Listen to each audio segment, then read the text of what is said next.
Show. We have an update regarding the coronavirus and how Eastern is preparing for a potential outbreak. Emily Graham sits down with Zach Christensen, concert coordinator for Eastern's Campus Activity Board. We take a look at the current state of the 2020 presidential race. And Andrew Meehan is here with a look at the women's basketball team's run in the Little East Conference Tournament. This and more tonight on the March 5th edition of ETV News.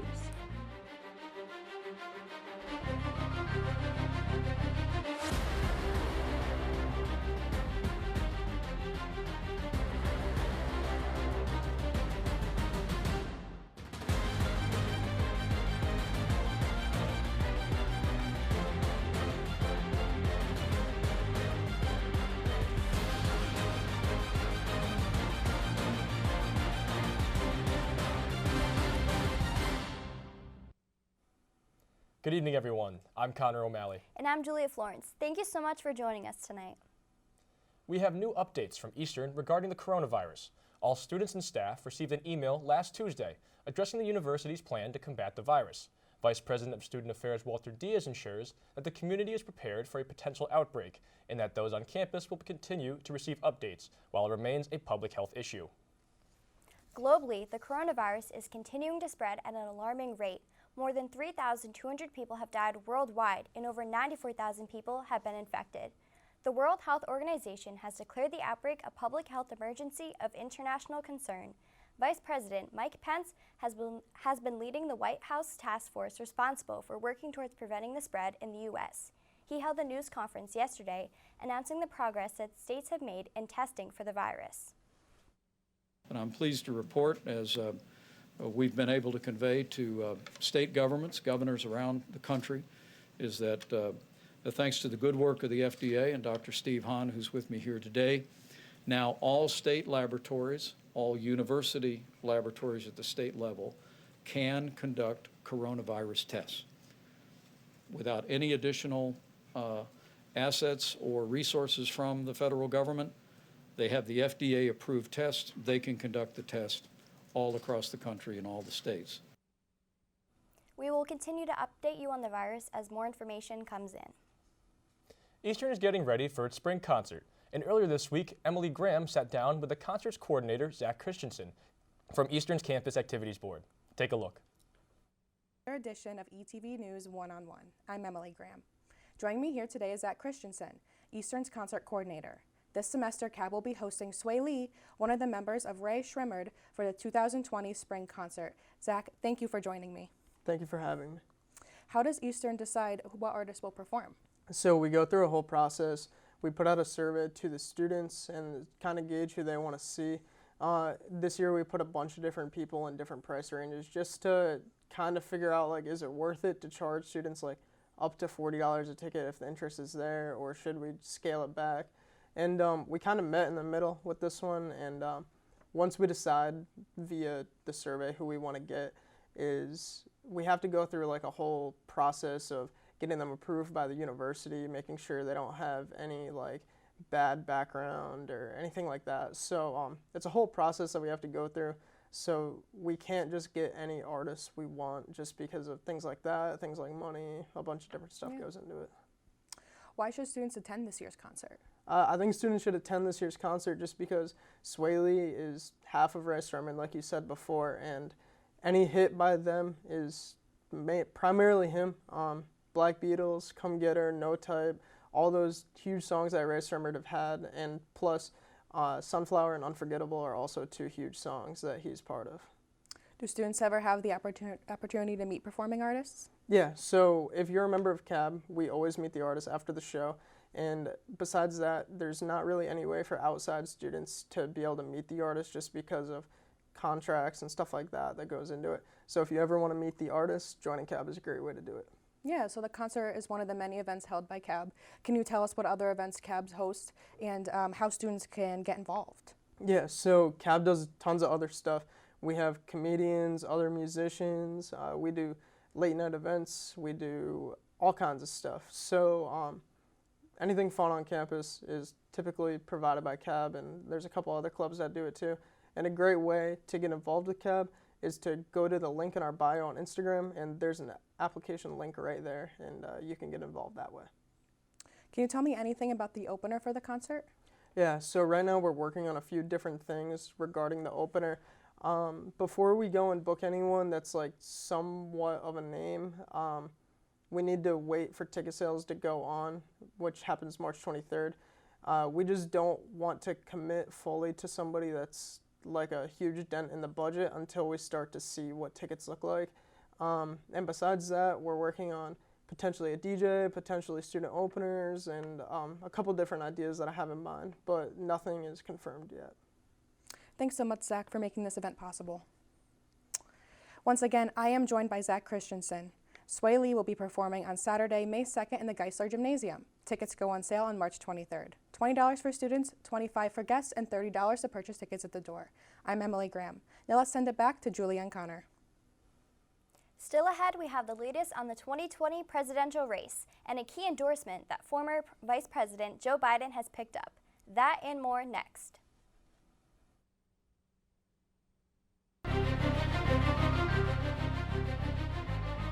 All right, Monroe, you ready? Monroe. Here we go, the butterfly.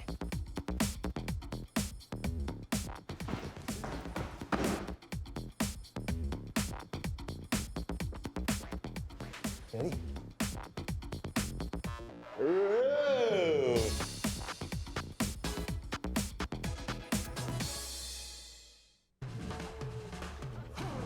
When you adopt a shelter pet, you discover their unique mix of all kinds of traits. Where'd Wiley go? Where's Wiley? Ah, there she is. Paw? Do you remember being an ancient wolf? Do you ever feel the call of the wild? You're a renegade cop, and I'm a con woman with nothing to prove. But together, we could really solve this murder. They're a little bit of a lot of things, but all of them are pure love. Our hearts are made stronger by how we treat others. Put her there. The light you share can impact those around you, but so can the darkness. Later, twerps! Did Pete saying mean things bother you? So when you reach out to another person, take a moment to consider how they will feel and let your heart be the key to making a difference. Because of you, someone's entire day, year, or even life can change. In every heart, there's hope.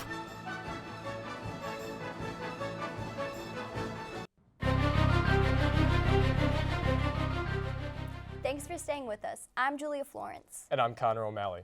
After a big Super Tuesday for former Vice President Joe Biden and Vermont Senator Bernie Sanders, one other big name drops out of the race.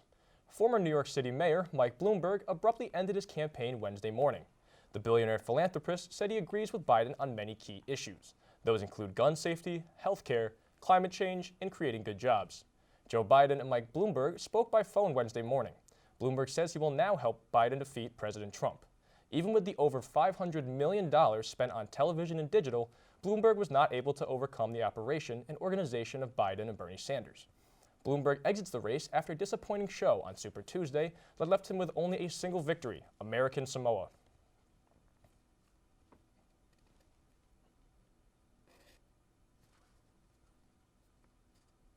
Bloomberg is not the only candidate who decided to end their campaign this week, as multiple outlets are reporting today that Elizabeth Warren is also ending her presidential campaign.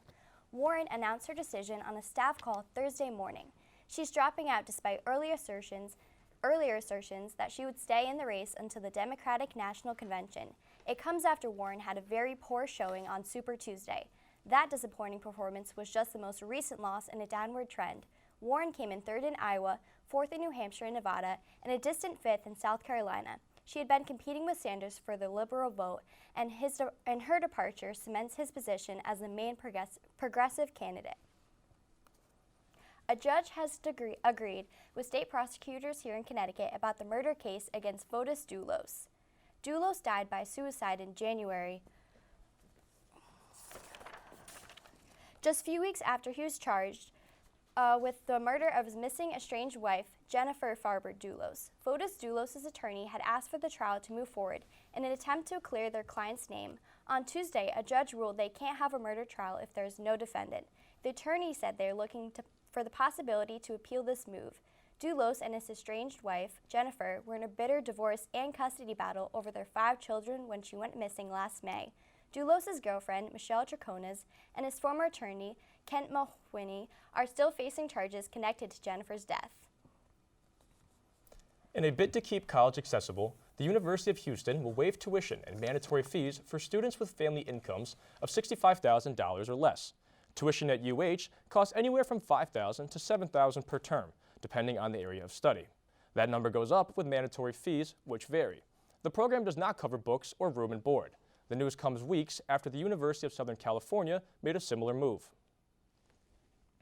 Alex Trebek is making it clear he's not giving up. The official Twitter account of his game show, Jeopardy! Shared video of Trebek talking about his prognosis. A year ago, he was diagnosed with stage 4 pancreatic cancer. He says the 1-year survival rate for the stage 4 pancreatic cancer is only 18%. The 1-year survival rate for stage 4 pancreatic cancer patients is 18%. I'm very happy to report I have just reached that marker. Now, I'd be lying if I said the journey had been an easy one. There were some good days, but a lot of not so good days. I joked with friends that the cancer won't kill me, the chemo treatments will. There were moments of great pain, days when certain bodily functions no longer functioned, and sudden massive attacks of great depression that made me wonder if it really was worth fighting on. But I brushed that aside quickly because that would have been a massive betrayal.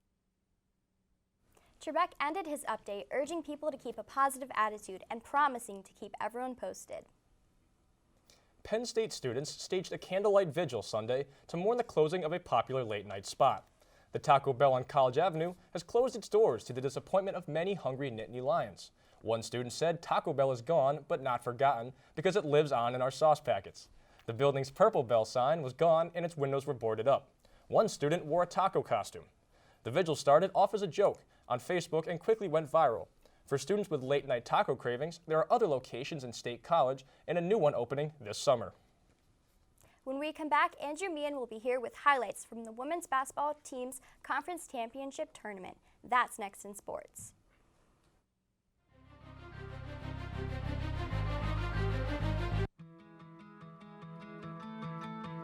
There was a time in my life where I was extremely homesick. I decided that I needed a pet.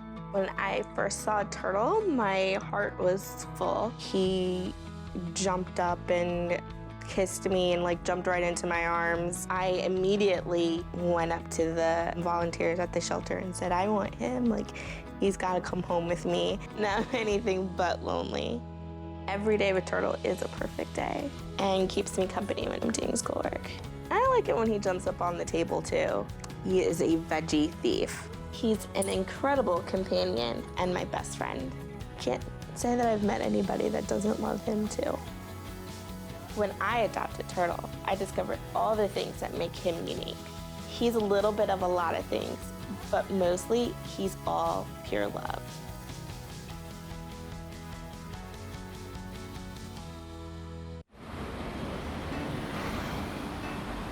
Hey, let's check out this park.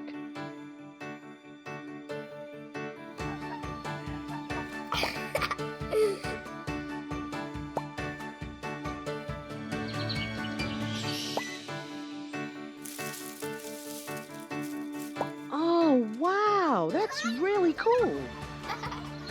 To find a great local park or forest near you, go to discovertheforest.org.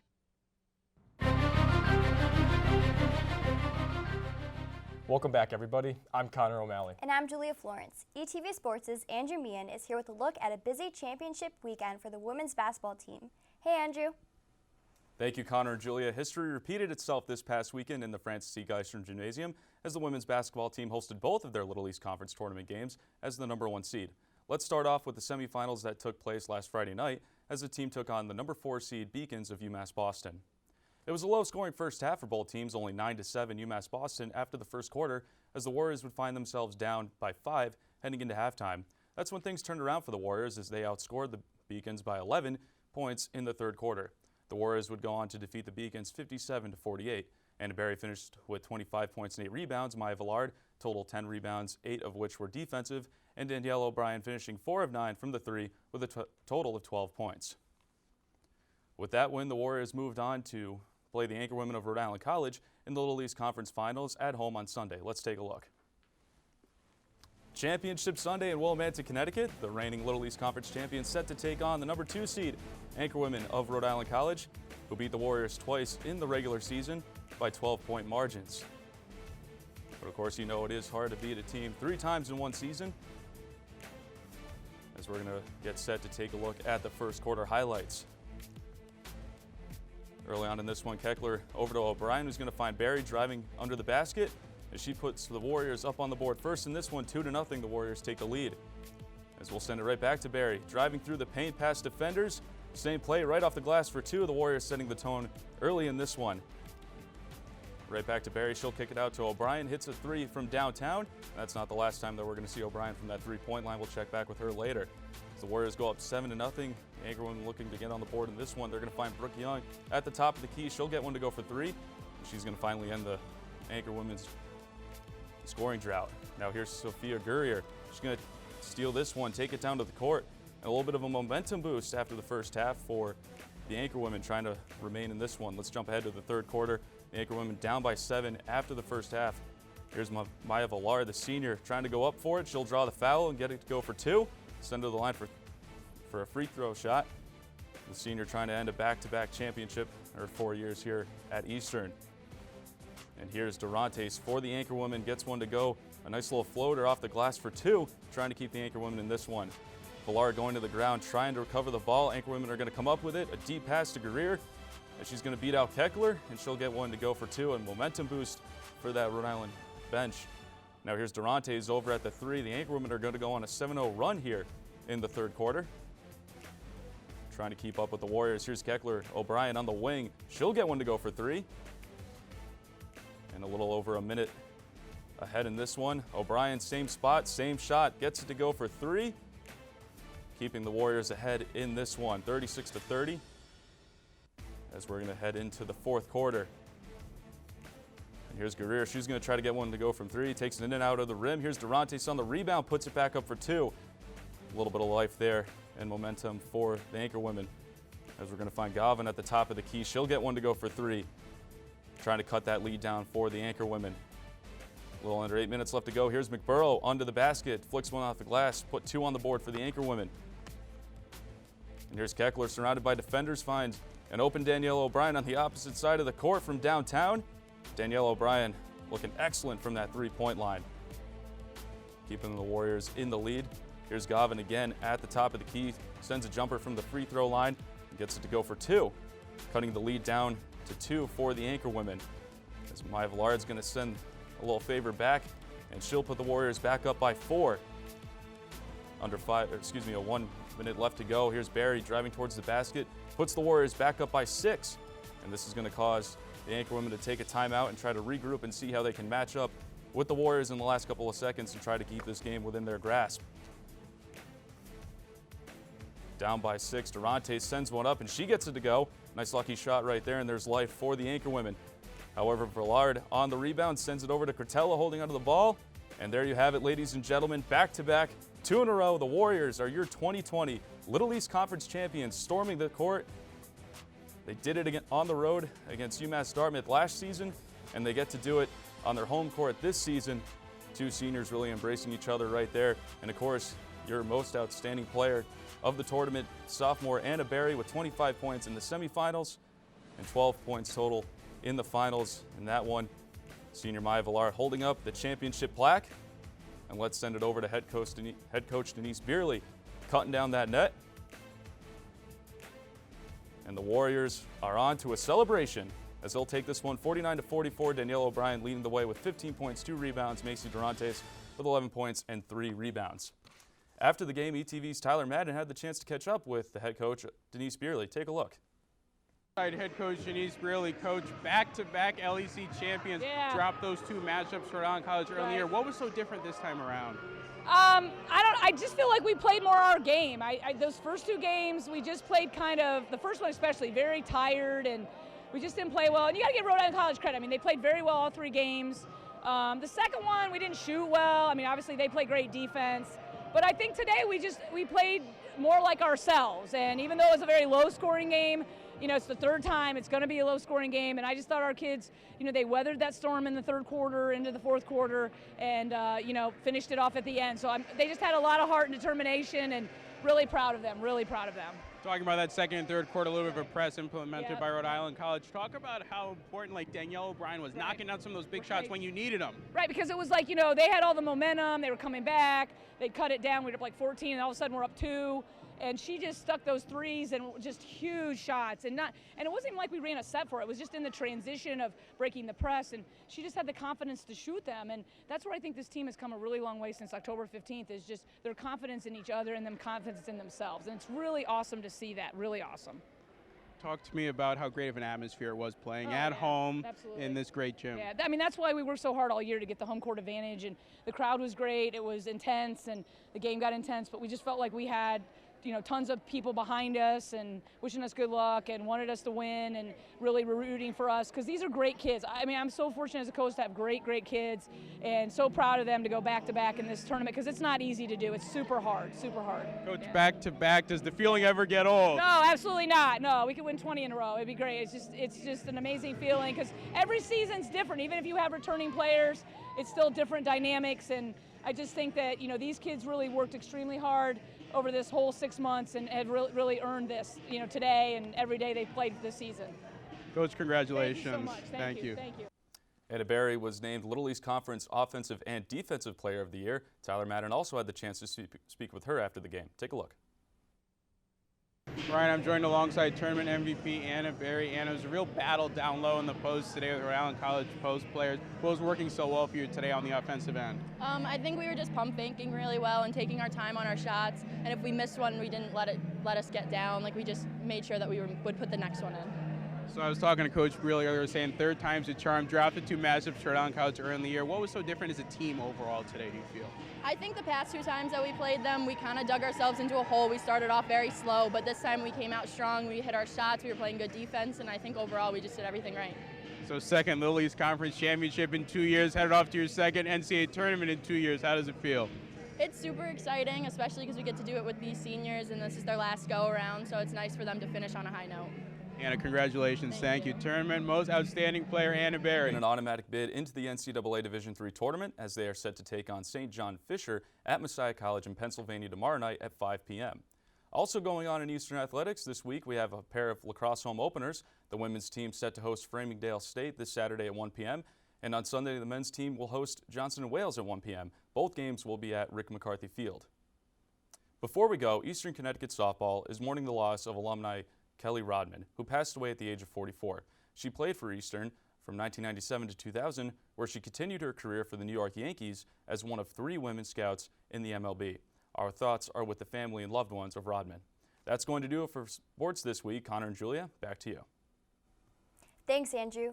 That wraps it up for this edition of ETV News. Be sure to follow us on all of our social media platforms and subscribe to our YouTube channel. For Director Anthony Grancelli and all of the ETV News staff, I'm Connor O'Malley. And I'm Julia Florence. Thank you so much for watching. Have a great night, and we'll see you next time.